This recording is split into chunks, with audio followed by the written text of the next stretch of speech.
What's up, guys? This week we'll be making broccoli cheddar soup. With winter approaching, soup season's upon us, so it's a great time to make something like this. I don't think it's super hard, so let's get started on it. Time to prep our vegetable first. Just dice an onion, mince your garlic, chop up some celery to a similar size to the onion. The reason we want to keep things around the same size or more uniform is because everything cooks more evenly, and this is why professional chefs are what they are, because they're able to do this very consistently.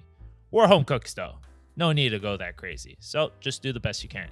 We don't have to really separate the onions, garlic, and minced celery, as there's so much liquid from the onions and celery that the garlic won't really burn by the time we finish sweating our onions and celery. Saves on some prep time. For the broccoli, we want to separate the stems from the florets.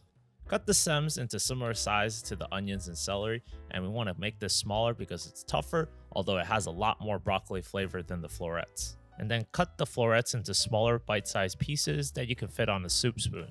Reserve half of the broccoli florets on the side, and I'll explain why later. Last thing we gotta do is shred our cheddar cheese, because it's broccoli cheddar soup. Once that's done, all our mise en place is finished, and we can get started on cooking. Now the usual business. We're gonna melt some butter, and then once it's melted, we're gonna sweat our vegetables. Remember from before, our onions, celery, and garlic. Cook this out until the onions and celery are transparent, and remember to salt it beforehand to help draw out the moisture to help this process become quicker.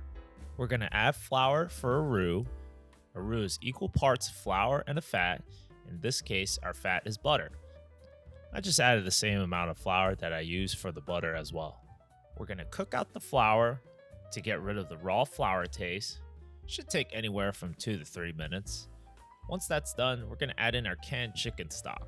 The reason I use canned chicken stock instead of the real stock is because this is going to have so much fat from the cheese and cream layer that you're not really going to get all the benefits of a nice homemade stock, at least in my opinion. Do what you want. I had a bunch of canned chicken stock, which is why I'm using it in the first place. I added 1 can at a time, making sure to work out any of the lumps from the flour roux mixture before adding in the next can. Once we add in all our cans of chicken stock, we're going to add our broccoli and then bring this up to a simmer. When the soup is brought up to a simmer, we're going to add our cream. We're going to then check the broccoli to see how cooked it is. If it's soft enough, you'll be able to pierce it through with our fork, and then you know it's ready to be blended. You can see right here, I just poked it very easily through with my fork. So now I'm going to get my blender ready. So I have a Vitamix blender that I got as a gift. I'm not gonna lie, these things are super expensive, but hey, it's probably one of the best blenders I've ever used ever. You definitely don't need something like this to make a broccoli cheddar soup. It just made my soup a lot more smooth, I would say. You could just use a stick blender, but hey, might as well use what I have, right? So take all your soup mixture, put it in the blender, and then blend it until smooth. I need to do this in 2 batches as we have a lot more soup than the blender can hold. We're going to add back in the blended up soup. Should be a nice creamy mixture now. And now add in the florets I told you to separate before, because we want some broccoli florets for texture, and that's why we reserve part of it for this final step.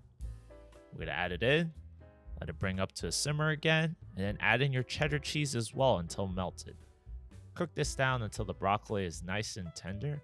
And then we're going to finally season everything before we serve this up.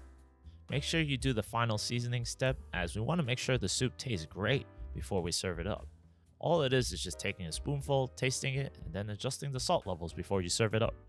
To serve, ladle up some soup with some broccoli into a bowl, crack some fresh black pepper, and then eat it alongside a nice crispy loaf of bread, or however you want. You'll have a nice hearty and warm meal for the winter. Hope you guys enjoy and give this a try. Hey everyone, if you like this video, please like and subscribe and follow my Instagram at Weekend Cooks.